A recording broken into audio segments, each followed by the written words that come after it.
Oi, gente, tudo bem? Antes de começar o vídeo, eu queria pedir para vocês compartilhar o meu vídeo para várias pessoas e me ajudar a chegar às 4.000 horas assistidas. Por favor, galera, me ajude aí. O admite falhas na luta por vacinas. Estamos otimistas com a produção e atrasamos na aprovação. Em discurso para legisladores, presidente da Comissão da União Europeia, da UE, Ursula von der Leyen, disse que o bloco aprendeu lições com o processo.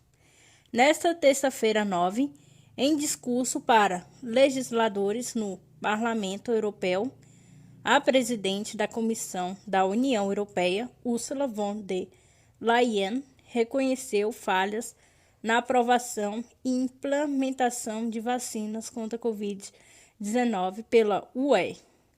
Anteriormente, o presidente afirmou que 26 milhões de doses de vacina foram entregues e que, até o final do verão, 70% dos adultos do bloco, que contempla 27 nações, deveriam ter sido inoculados. Porém, constatou que o atual cenário estava distante da expectativa, reconhecendo o atraso e declarando que aprendeu a lição com o processo, segundo a mídia.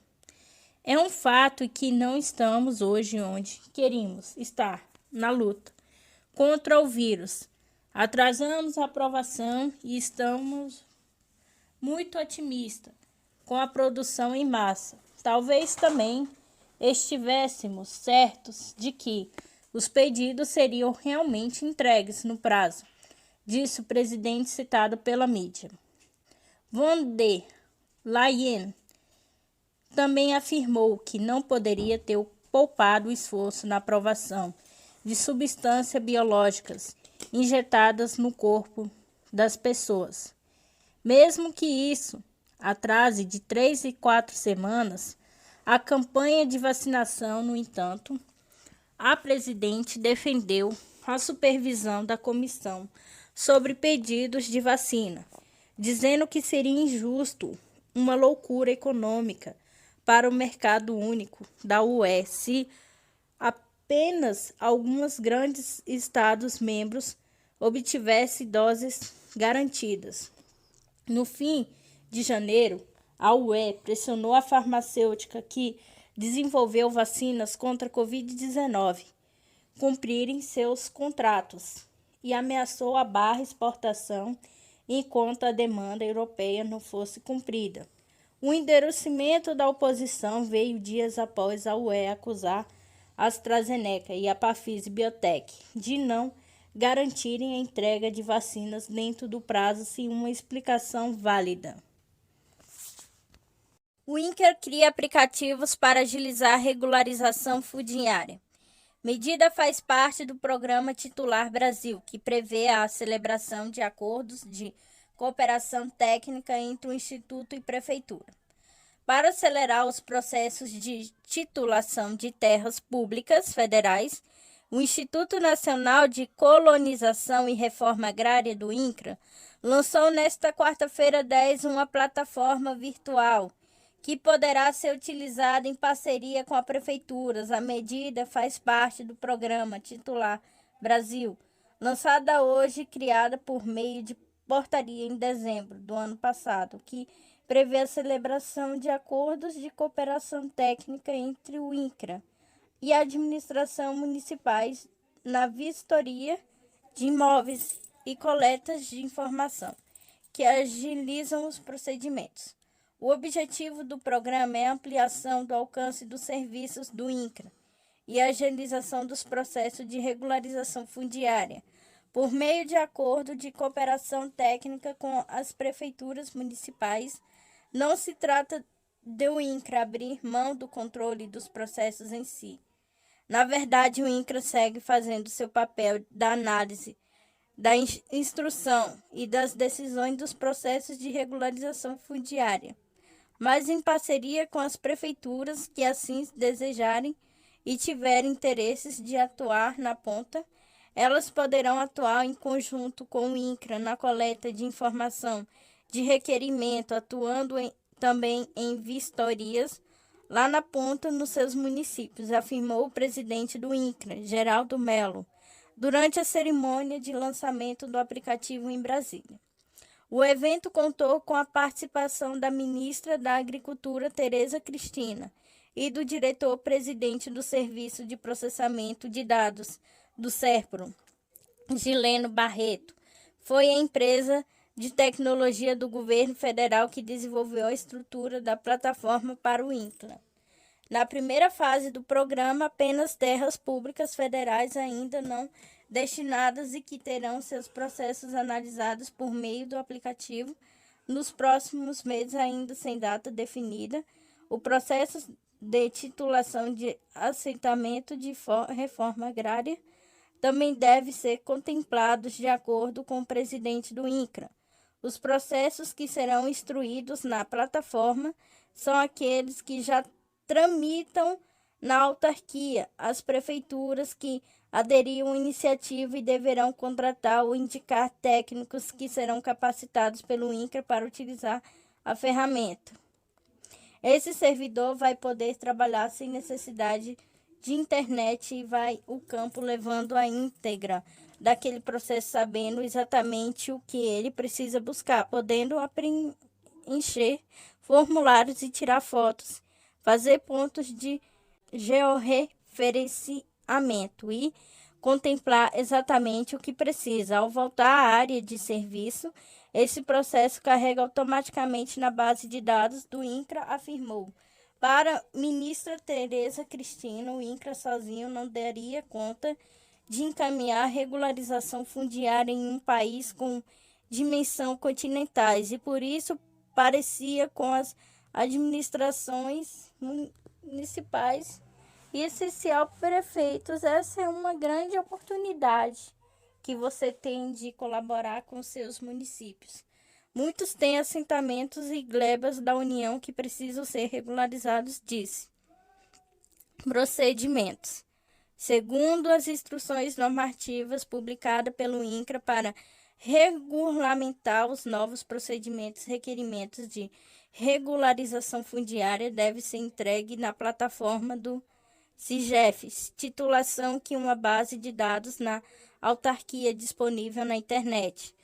O interessado deve apresentar também todos os documentos elencados no artigo 13 do novo normativo, os mesmos já previstos na Lei 11.952 de 2009, para que esse técnico do INCRA inicie o processo a partir dos documentos anexados ao requerimento de regularização do INCRA. Faz checagem das informações por meio do cruzamento das bases de dados do governo federal. Por meio do procedimento será verificado, por exemplo, se o interessado ou companheiro não é proprietário de outro imóvel rural em qualquer parte do território nacional e se não é beneficiário de programas de reforma agrária ou de regularização fundiária. Em seguida, será realizada a análise das ocupações por meio do sensoriamento remoto, que examinará especialmente a prática de cultura afetiva e a ocupação e exploração da área em data anterior, dia 22 de julho de 2008. Quando não for possível obter análises conclusivas apenas com base no sensoriamento remoto, será realizada de forma complementar a vistoria no caso de imóveis com até 4 módulos fiscais, em áreas maiores do que 4 módulos fiscais. A vistoria continua sendo obrigatória. O resultado das análises do sensoriamento remoto servirá no subsídio para a verificação das informações obtidas em outras bases de dados do governo federal. O módulo fiscal é uma unidade de medida definida pelo INCRA. Para cada município do Brasil, varia de 5 a 110 hectares. Várias áreas com até um módulo fiscal que respondeu pela maioria dos processos de regularização, segundo o governo, haverá um procedimento simplificado no processo de regularização. Um dos pontos é a dispensa de inscrições do imóvel no Cadastro Ambiental Rural, do CAR. assim como a manifestação inclusiva do Superintendência Regional do INCRA, onde essa área se localiza. Títulos concluídos. O processo INCRA poderá emitir o título de propriedade contendo cláusulas resolutivas por um prazo de 10 anos. Entre as principais exigências, destacam-se a manutenção de destinação agrária por meio da prática de cultura afetiva, o respeito à legislação ambiental, inabilidade do imóvel a uma exploração da mão de obra em condição análoga e de escravo. A legislação veda regularização dos imóveis rurais, localizados em áreas de reserva indígena, unidades de conservação de segurança nacional, território quilombola ou assentamento de reforma agrária com a Agência Brasil. Vendas no varejo cai 6,1% em dezembro. A queda mais intensa para um mês de dezembro de toda a série histórica.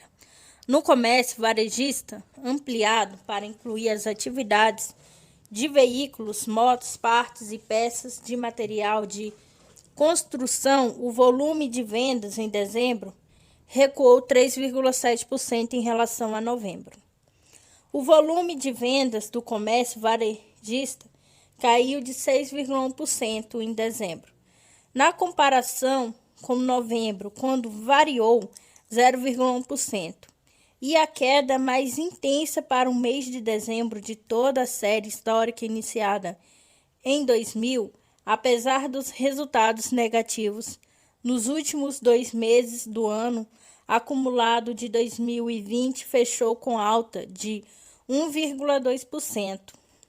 E a quarta vez consecutiva que o comércio apresenta alta anual é de 2,1% em 2017, 2,3% em 2018, 1,8% em 2019. Como o recuo de dezembro, as vendas do varejo se igualaram ao patamar de fevereiro, período pré-pandemia. No comércio varejista ampliado, que incluiu as atividades de veículo, motos, partes e peças de material de construção, o volume de vendas em dezembro recuou 3,7% em relação a novembro e fechou no ano em que a queda de 1,5% após 3 anos consecutivos de alta em relação a dezembro de 2019. O crescimento foi de 2,6%, sexta taxa positiva consecutiva nesta análise. Os dados são de pesquisa mensal de comércio do PMC, divulgada nesta quarta-10 pelo IBGE. A média móvel trimestral do comércio varejista foi de 1,8%. Já no confronto entre dezembro de 2020 e dezembro de 2019, o resultado foi uma alta de 1,2%. Sexta taxa positiva consecutiva nesse tipo de comparação. A gerente da PMC, Cristiana Santos, explica como a pandemia de Covid-19 impactou diretamente a trajetória de resultados da pesquisa ao longo do ano. Os resultados da pesquisa costumam ter variação menores, mas com a pandemia houve uma mudança deste cenário, já que vimos 2 meses de março e abril de quedas muito grande, afirma. Com a base de comparação muito baixa, o resultado do varejo foi de crescimento de maio até outubro, quando apresentou o maior patamar da série histórica iniciada em janeiro de 2001 e ultrapassou o patamar pré-pandemia de fevereiro. A queda em dezembro é um reposicionamento natural, já que o patamar estava muito alto com os resultados de outubro e novembro, completa o analista. Outro fator de influência para o resultado nos últimos meses do ano: a inflação dos alimentos, segundo Cristiano, comércio em hiper supermercado tem um peso maior para a PMC, quase a metade do resultado total. O que acontece nos mercados influencia bastante pesquisa e por conta dos resultados recentes do IPCA, o volume de vendas acabou sendo afetado. Justifica o IPCA é o índice de preços ao consumidor amplo, pesquisa mensal do IBGE, que mede a inflação oficial do país. O crescimento do comércio varejista ao acumulado de 2020 veio após um primeiro semestre de queda de 3,2% e um segundo semestre de alta de 5,1%. O comércio varejista ampliado apresentou a mesma dinâmica de 7,7% e 4,2%, respectivamente, mas o resultado não foi suficiente para o indicador fechar o ano com taxa positiva. Todas as 10 atividades caem em dezembro, mas 5 fecham o ano em alta. Todas as 10 atividades do comércio varejista, contando com o varejo ampliado, fecharam dezembro, com a queda frente a novembro. Outros artigos de uso pessoal e doméstico caiu de 3,8%, enquanto os tecidos, vestuários e calçados recuou de 3,3%. Equipamentos e material para escritório, informática e comunicação de 6,8%. Móveis e eletrodomésticos de 3,7%. E livros, jornais, revista e papelaria de 2,7%, além de artigos farmacêuticos, médicos, ortopédicos, em perfumaria e cosméticos de 1,6%, combustíveis e lubrificante de 1,5%, hipermercados, supermercados, produtos alimentícios, bebidas e fumo de 0,3%, completo comércio varejista no varejo ampliado, a queda em veículos, motos, partes, peças foi de 2,8%, enquanto em material de construção recuou foi de 1,8%. O cenário é diferente no acumulado anual de 2020. 5 setores tiveram alta: material de construção de 10,8%, móveis e eletrodoméstico de 10,6%, artigos farmacêuticos, médicos, ortopédicos, de perfumaria, cosmético de 8,3%, hipermercados, supermercados, produtos alimentícios, bebidas e fumo de 4,8% e outros artigos de uso pessoal doméstico de 2,5%. Por outro lado, livros, jornais, revista, papelaria de 30,6%, tecidos, vestuários, calçados de 22,7%, automóveis, motos, partes e peças de 3,7%, equipamentos, materiais para escritórios, informática, comunicação de 16,2% e combustíveis e lubrificante de 9,7%. Fecharam o ano em queda, as atividades tiveram dinâmicas diferentes durante o ano. Algumas foram muito afetadas pela pandemia e pelos momentos mais rigorosos de isolamento, como vestuário e combustível. Já outros se beneficiaram de mais pessoas em casa, com material de construção ou não fecharam em momentos alguns com hipermercados. Finaliza Cristiano com a agência do IBGE. PF investiga possíveis fraudes no hospital. Grafe e Guinle, da Unirio. A Operação Desmascarados investiga possível favorecimento a um grupo de empresa e sobrepreços na compra de equipamento de proteção individual durante a pandemia de Covid-19. Policiais federais cumprem nesta quarta-feira 5 mandatos de busca e apreensão em uma investigação sobre fraudes em procedimento de compras de equipamentos no Hospital Universitário Grafe e Guinle, vinculado à Universidade Federal do Estado do Rio de Janeiro, Unirio. A Operação Desmascarados investiga possível favorecimento a um grupo de empresas e sobrepreços na compra de equipamentos de proteção individual do EPS durante a pandemia de Covid-19. Segundo a Polícia Federal, em um dos contratos de valor de 1,28 milhão, máscaras e eventuais estavam sendo contados 47,89 e 49,50. Respectivamente, o valor é bem mais alto do que cotados por um chamamento público da Empresa Brasileira de Serviços Hospitalares, da EBSRH, que eram de 12,50 e 15.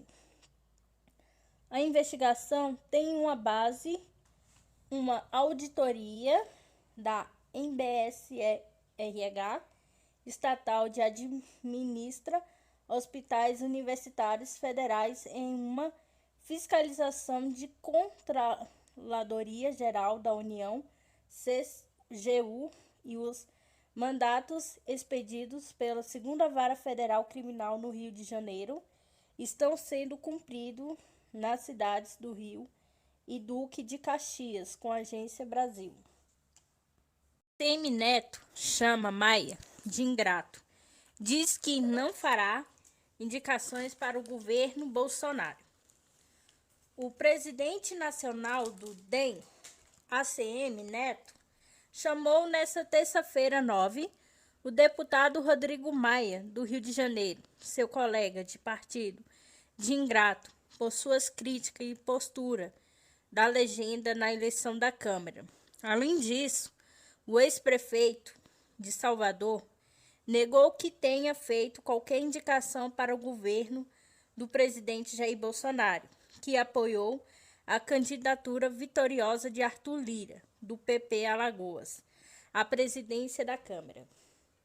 Baleia Rossi, do MDB São Paulo, o nome apoiado pelo ex-presidente da Casa, não foi a unanimidade entre os parlamentares de seu próprio partido, que, por determinação de ACM Neto, liberou o voto da bancada.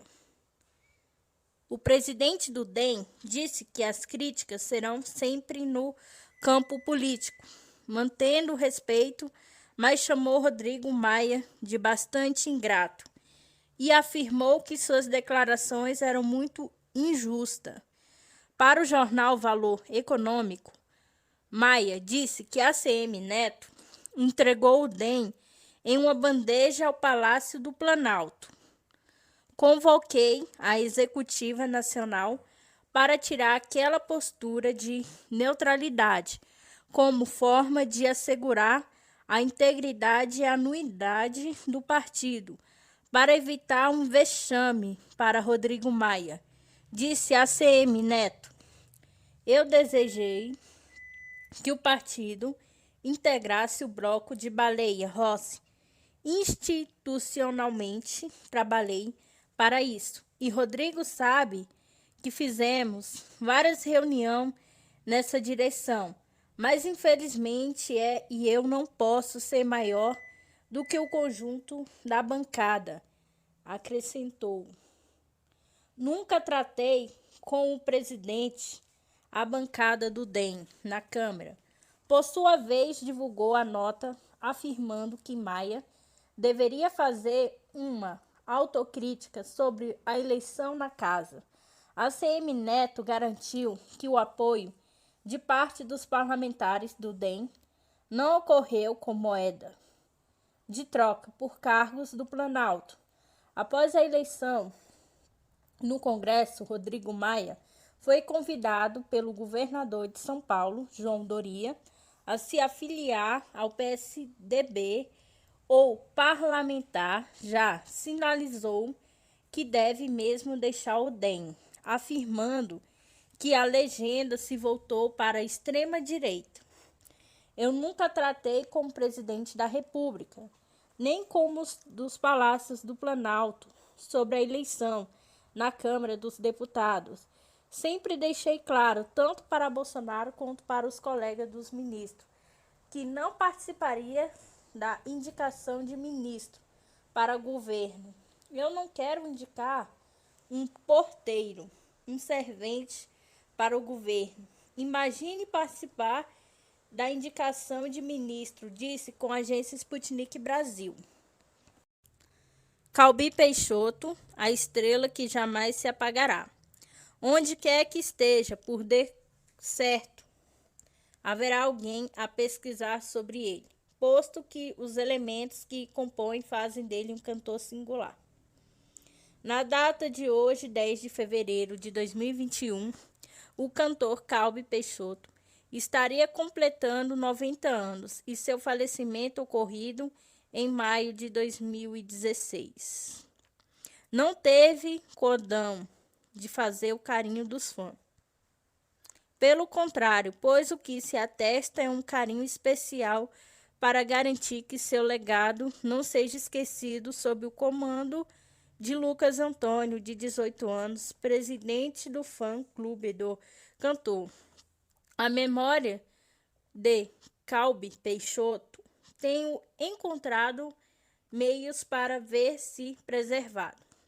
A preservação cultural no Brasil é um assunto delicado, infelizmente, mas isso não faz com que o jovem devotado sinta-se desestimulado tamanho acervo construído em mais de 6 décadas de estrelato.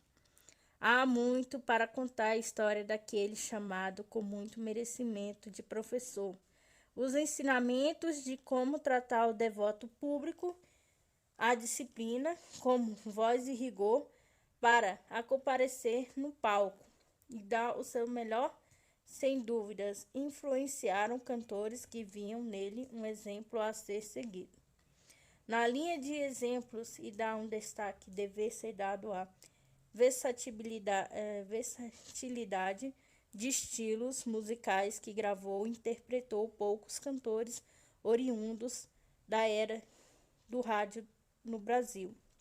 Tiveram a capacidade de se adequar aos novos tempos, principalmente às profundas mudanças trazidas pela Bossa Nova. Calbi não era um cantor quadrado, como dizia ao se referir àqueles que não inovam o que são a mesma coisa sempre. Pois Calbi fez do tempo um fiel amigo, e compreendendo que as modas vão e vêm, é preciso receber as dificuldades como desafio a serem vencidos. Ao depararmos com a quantidade e variações de estilo, podemos constatar que o seu talento fez-se presente para o deleite dos fãs e admiradores.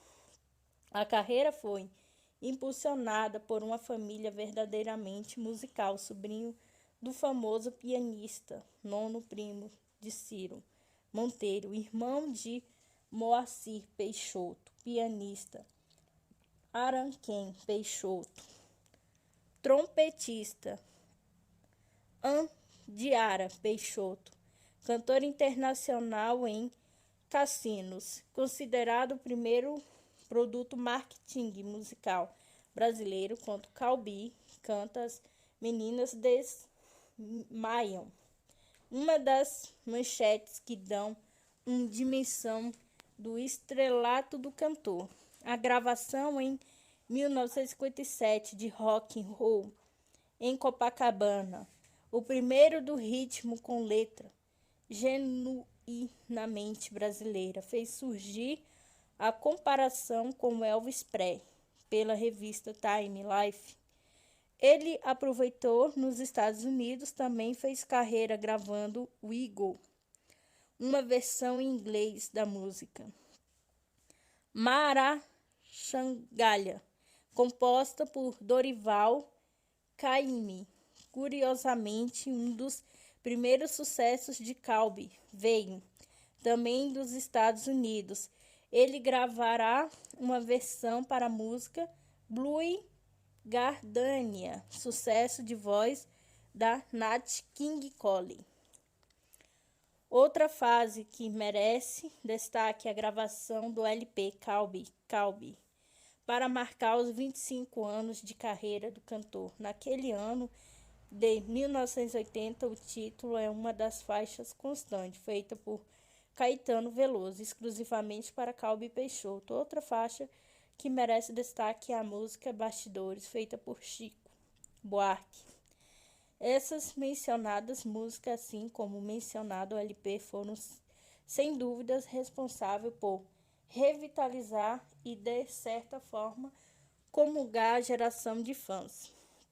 Curiosamente, como se em Calbi estivesse vários Calbis, várias personalidades, um complexo conjunto de prisma, todos expostos sempre com ênfase fosse com um figurino e lá librasse ou com sobriedade de Sinatra, e sua voz sempre bem colocada fazia verdadeiros malabarismo, fosse com mel torreador, ou com música romântica para serem cantadas ao pé do ouvido, como os duetos com outro singular cantor Ângela Maria. Onde quer que esteja, por de certo haverá alguém a pesquisar sobre ele, posto que os elementos que compõem fazem dele um cantor singular. Fica aqui registrada a homenagem de Calbi Peixoto. Ednardo Benevides, advogado, pesquisador cultural, entusiasta da história da MPB.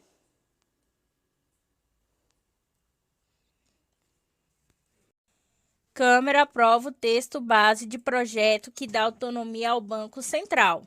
Deputado agora discute e destaca a proposta.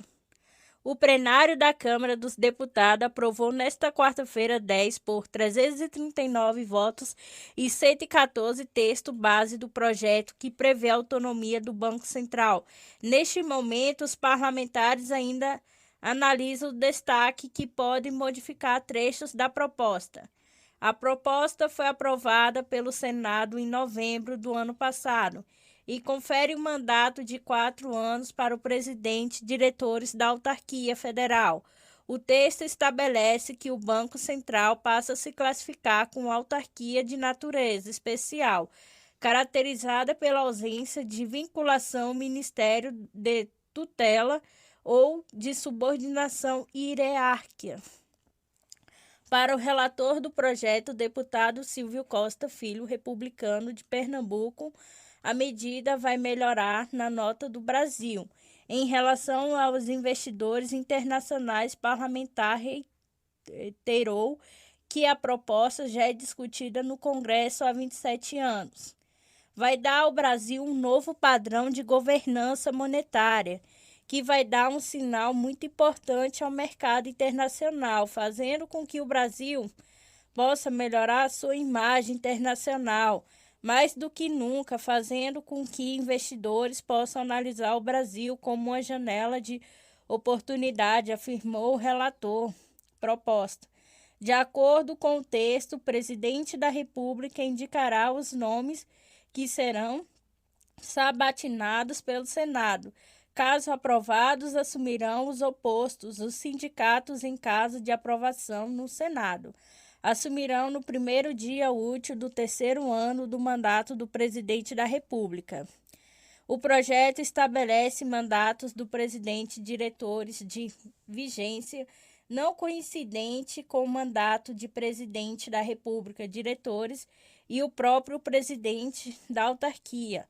Não poderão ser responsabilizados pelos atos realizados no exercício de suas atribuições se eles foram de boa fé, não tiveram dolo ou fraude. Essa regra também se aplica aos servidores, ex-servidores das carreiras do banco, aos ex-ocupantes dos cargos da diretoria de vigência. Partidos contrários à matéria tentaram estender as discussões sobre o projeto na avaliação de líderes de sigla de oposição. A proposta não vai brindar a autarquia de pressões políticas partidárias, porque o presidente da República, quando indica um banco central para gerir a política monetária, está exposta à pressão política.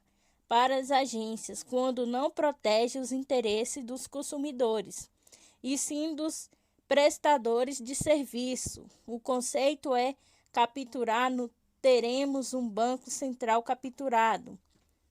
Imagem pelos banqueiros. O povo brasileiro será preterido.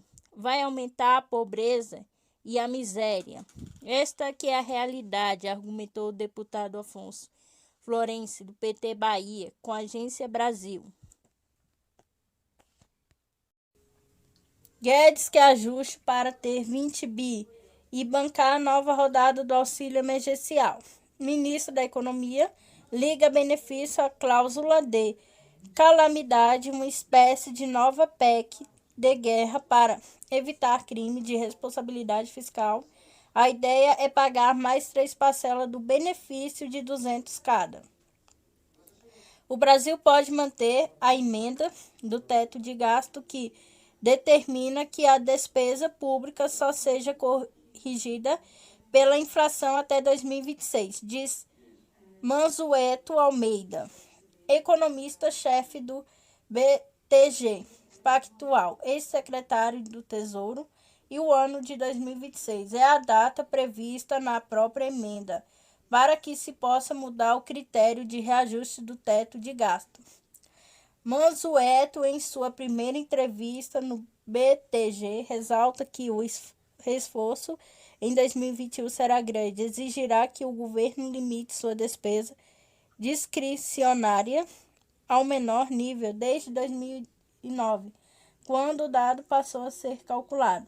O economista estima que a despesa discricionária orçada para este ano acabe ficando pouco abaixo de 80 bilhões, comparado a 106 bilhões em 2019.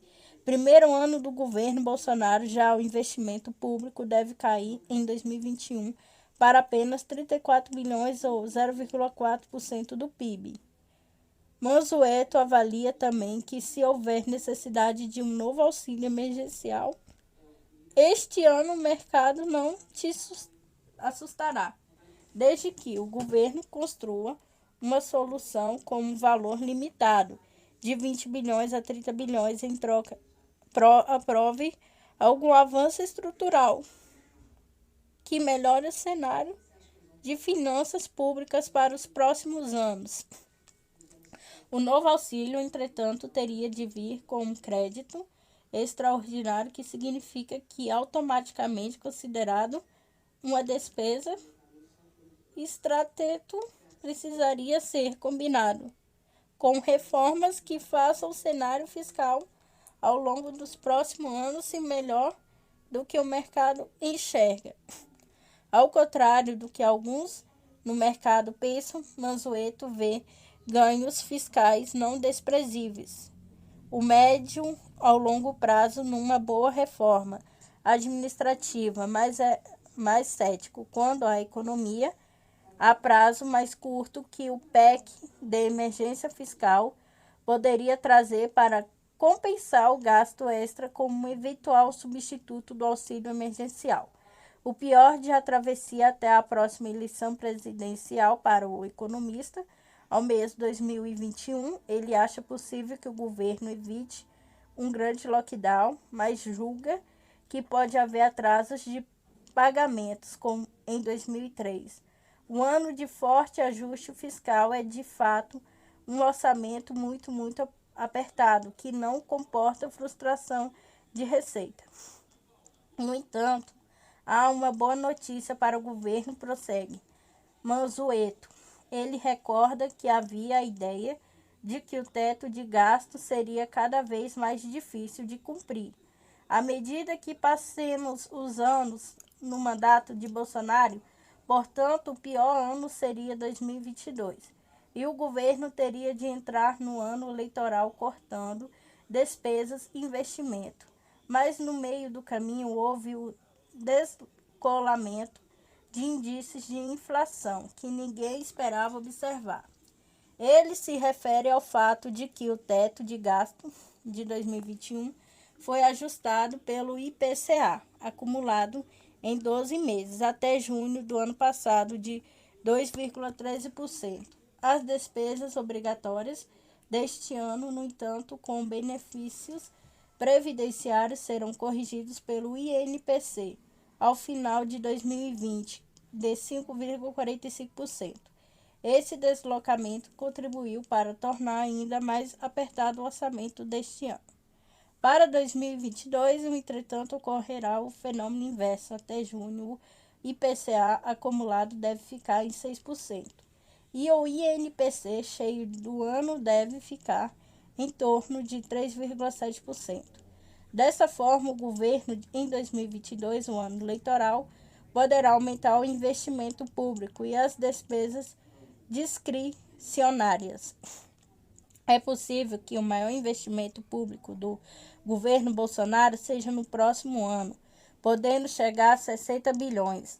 Adicionalmente, na visão do Mansueto, esse efeito não se limita a 2022, como o teto vai ser corrigido em 6% em 2022. Isso vai afetar também os anos posteriores. O espaço para gastos adicionais em 2021 é de apenas 30 bilhões, para 2022 será de 90 bilhões. Paralelamente, as despesas de previdência em 2020 acabarão vindo abaixo do esperado, que também muda as projeções para este ano e os próximos. Tudo isso, na sua visão, melhorar o cenário para a manutenção do teto, para além do atual mandato de Bolsonaro em 2023, que estiver no governo não deve ter muita dificuldade em cumprir o teto de gasto, acrescenta Mansueto. Para ele, o teto ganha uma sobrevida no próximo governo, pode durar até 2026. Há tempo para andar com a agenda de reformas que a cada ano torna possível prosseguir como dispositivo de contenção dos gastos. Um dos formuladores do teto em 2016, quando fazia parte do governo Temer, Mansueto disse que faria tudo a outra vez. O teto trouxe benefício enorme de ter se tornado uma educação orçamentária para os nossos congressistas. Eles mesmos gostam. E estamos vendo algo salutar que o deputado e o senador obrigando por orçamento, que deve acontecer nas democracias, concluiu o economista. Mas com adendo final, ele mostra que está consciente dos riscos ao longo do caminho. O próximo presidente, seja o atual e o outro, vai ter de ser necessariamente reformista. Não dá para ficar tranquilo com a agência do Estado. Brasil é selecionado para a Mostra Panorama do Festival de Berlim. O documentário A Última Floresta, dirigido por Luiz Bolognese, vai participar da Mostra Panorama, a paralela mais prestigiada da Berlinale, que terá sua edição virtual de 1 a 5 de março. O diretor retorna ao festival onde exibiu o premiado Espagé, em 2018. O roteiro de A Última Floresta é assinado por Bolognese e por Davi Copenau Yanomami, escritor, xamã e líder político Yanomami. O filme denuncia o descaso com indígenas ao longo dos séculos, agravado nos últimos anos com a pandemia de Covid-19. Foram selecionados 19 filmes, a maioria de países da Europa. Michael Stutz, coordenador da mostra, disse que 2020 é um ano caracterizado por um cinema político combativo. Os olhares cinematográficos de cineastas fortes, o novo cinema crítico do Oriente Médio, bem como narrativas indígenas estão definindo pontos focais claros na panorama. Os cineastas estão assumindo uma posição com suas observações, refletindo sobre os conflitos individuais e traumas coletivos, ao mesmo tempo em que questionam as relações de poder político e interpessoal e desafiam outros a reagirem, complementou Stutz. O festival também anunciou os filmes da mostra Encounters com 12 títulos de 16 países. E os 6 títulos da Perspectiva Kino, 5 da Alemanha e uma coprodução Alemanha e França.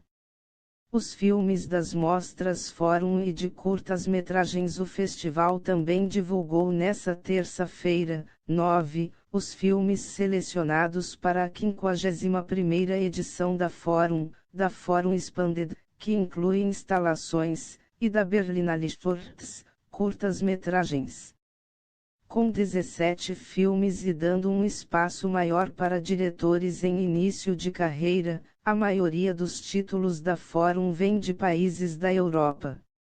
O Brasil marca presença com Se Assim Caminho ao Andar, de Paula Gaetan, que integra a lista de instalações da Fórum Expanded. E na Fórum participa como coprodutor com o argentino Esqui, de Manquilablanca, que investiga as relações trabalhistas numa estação de esqui de Bariloche. Para a mostra de curtas-metragens foram escolhidos 20 filmes de 17 países, com diferentes linguagens e gêneros incluindo ficções, animações e documentários. Os brasileiros Bárbara Wagner e Benjamin de Burca foram selecionados com 100 Steps, mas se trata de uma produção franco-alemã. Anna Enkel-Donnersmarck, coordenadora da mostra, comentou que a arte e o cinema em particular nos permite ver o mundo através de diversos olhares. Isso nos ajuda a experimentar a realidade através de várias percepções. Ao mesmo tempo, incorpora outro som, o da audiência, assim, o que é dito pode encontrar eco e continuar a reverberar, ressalta Ana. Os títulos da mostra Panorama. Censor, de Prano Bailey de Ucadeat of a Virgin, and the Sin of Not Living, de George Peter Barbary Líbano Dirty Theaters, de Carlos Alfonso Curral Estados Unidos / México Generation, de Mônica Treuta Alemanha Gluck, de Henrika Koh Alemanha Kelt, de Milika Tomovic Servia Human Factors, de Rony Trocker Alemanha / Itália / Dinamarca Miguel Zoar, de Eliane Raheb Líbano / Alemanha / Espanha Panorama Documental Ways of Me, de Adas Ben Aroia Israel Limon da Prisnos, de Louda Ben Salacasanas França Night Riders, de Danis Goule Canadá / Nova Zelândia Norse by Curren, de Ângelo Madsen Minax Estados Unidos Panorama Documenta Brothers Keeper, de Ferit Karahan Turquia / Romênia Soad, de Ayten Amin Egito / Tunísia / Alemanha Ted K, de Tony Stone com Charlotte Copley Estados Unidos Tel Eles Metamorfoses, de Damien Odoul França A Última Floresta, de Luiz Bolognese Brasil Copilot, de Anis Oraberrache da Alemanha / França Yuko no Tembin, de Yujiro Arumoto Japão. Mostra Fórum. A Paz Aveuglis, de Christophe Cognet França / Alemanha Anamnesis, de Chris Wright Stefan Kolbe Alemanha Tsarevnas Kaling, de Uldus Bakhtiuzin na Federação Russa Esqui, de Manquilablanca Argentina / Brasil de Farst 54 Years na Abreviated Manual for Military Occupation, de AV Mograbi França / Finlândia / Israel / Alemanha Night Nursery, de Moumonissano Burkina Faso de Inheritance, de Efraim Azili Estados Unidos como Eri, de Anosha Souisha Korpong Tailândia Justia Moviment, de Vincent Messen Bélgica / França Bagiu, de Álvaro Gurria Espanha no Táxi do Jack, de Susana Nobre Portugal Que Será del Verano, de Inácio Seroi Argentina Riverons, Tours, Erasis, Replaces, de Sheng Ziju Estados Unidos de Gudivoman of Chuan, de Sabrina Zalcanadast.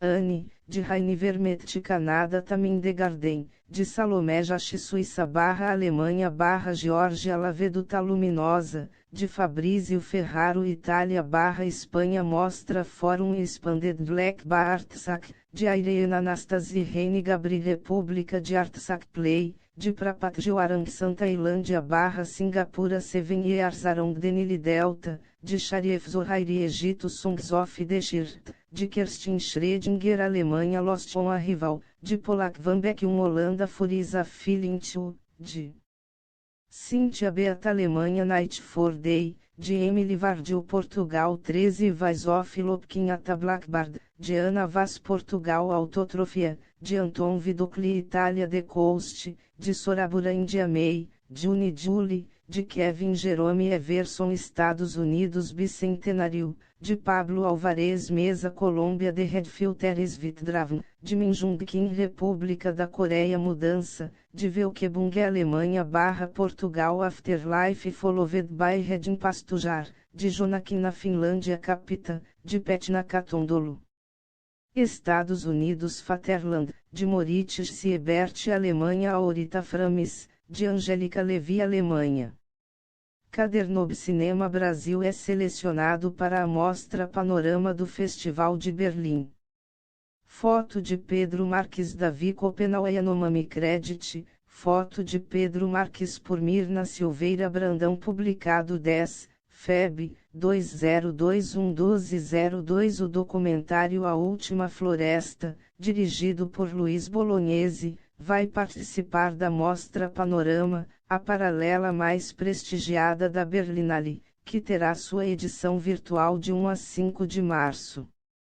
O diretor retorna ao festival onde exibiu o premiado Espagé, em 2018.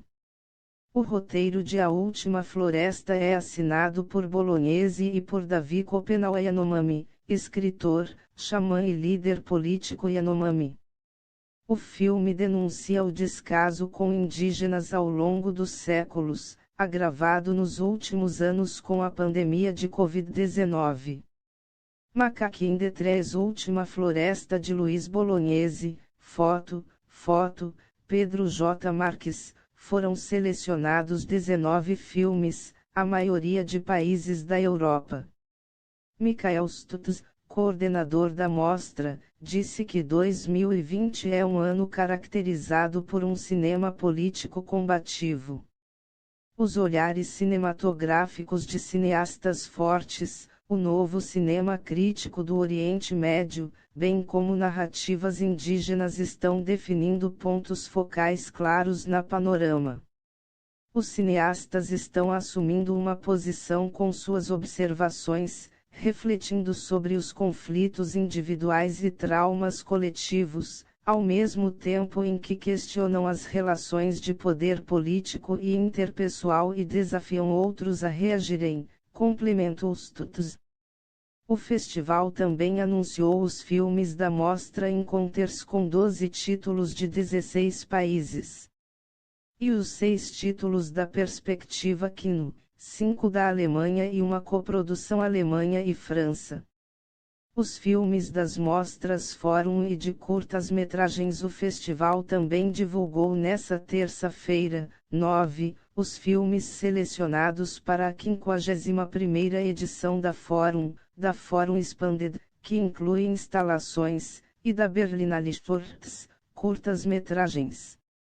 Com 17 filmes e dando um espaço maior para diretores em início de carreira, a maioria dos títulos da Fórum vem de países da Europa.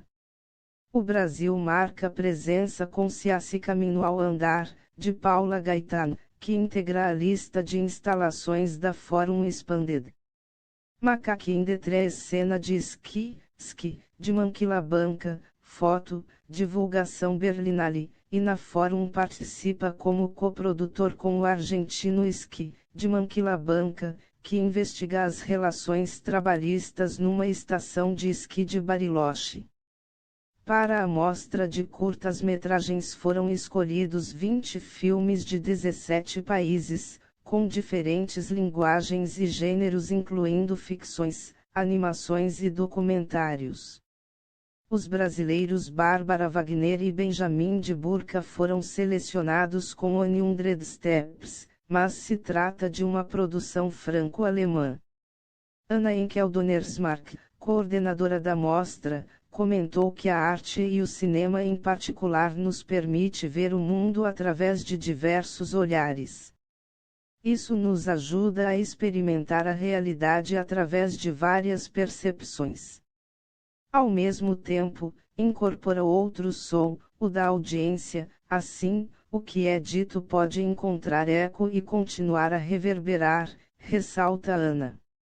Os títulos da mostra Panorama Sensor, de Prano Bailey Bond UK de Atofia Virgin, and the Sin of Not Living, de George Peter Barbary Líbano Dirty Theaters, de Carlos Alfonso Curral Estados Unidos / México Generation, de Mônica Treuta Alemanha Gluck, de Henrica Coe Alemanha Kelt, de Milica Tomovic Servia Manufactors, de Rony Trocker Alemanha / Itália / Dinamarca Miguel Zoar, de Eliane Raheb Líbano / Alemanha / Espanha Panorama Documental Ways of Me, de Adas Ben Aroia Israel Lee.